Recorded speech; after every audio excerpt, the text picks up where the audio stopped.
യൂട്യൂബിന് വിട. സൂര്യയിലെ എല്ലാ പരമ്പരകളും സംരക്ഷണത്തിന് ശേഷം തികച്ചും സൗജന്യമായി സൺ നെക്സ്റ്റ് ആപ്പ് ഡൗൺലോഡ് ചെയ്യൂ. കണ്ടാസ്വദിക്കാം നിങ്ങളുടെ പ്രിയ പരമ്പരകൾ.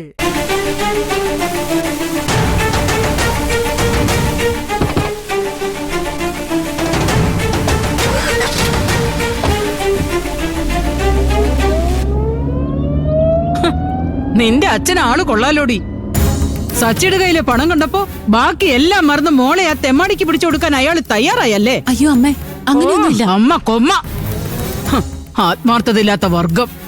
വലിയ ആദർശം പ്രസംഗിച്ചു നടക്കുന്ന നിന്റെ അച്ഛന് ഇപ്പൊ മകളുടെ പഠിത്തവും പ്രായവും ഒന്നും പ്രശ്നമല്ല അല്ലേ? അയാൾ എന്താണ് വിചാരിച്ചേ? ഇവറ്റുകളെ ഇങ്ങോട്ട് അയച്ചാ ഞങ്ങൾ പഴയതൊക്കെ അങ്ങ് മറന്നു കളയുന്നു. ഹെടി, സച്ചിയുടെ കയ്യിലെ കാശിനെ അയാളെ പോലെ ഞങ്ങൾക്ക് ആർത്തിയില്ലടി.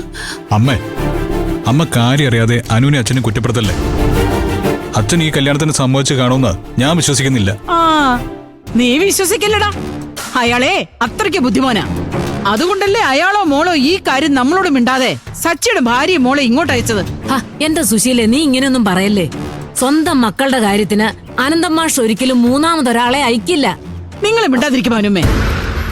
ആനന്ദമാഷ് ഇങ്ങനെ ഒരു കല്യാണാലോചനയായിട്ട് ചെന്ന സച്ചിയും കുടുംബത്തെയും ആ വീട്ടിൽ നിന്ന് ഇറക്കി വിടണമായിരുന്നു. കാരണം എന്താണെന്നറിയോ? എന്റെ മോളെ ആ തെമ്മാടി വഞ്ചിച്ചപ്പോ മധ്യസ്ഥം പറയാൻ പോയ ആളാ അനന്തമാഷ്. നിനക്ക് ഓർമ്മയില്ലടാ? അന്ന് അയാള് നിന്റെ അനിയത്തെയും നമ്മളെ ആശ്വസിപ്പിച്ചത് അങ്ങനെ ഒരു ചതിയെ നേരത്തെ ഒഴിഞ്ഞുപോയത് നല്ലതിനായിരിക്കുന്ന. എന്നിട്ടിപ്പോ നമ്മളെ സംബന്ധിച്ച ഈ കല്യാണം നടത്താമെന്ന് അയാള് പറഞ്ഞിട്ടുണ്ടെങ്കിൽ അതിനർത്ഥം എന്താടാ? പറയടി, അന്നേ നിന്റെ അച്ഛൻ മനസ്സിൽ കരുതി വെച്ചതാണോ ഈ ബന്ധം?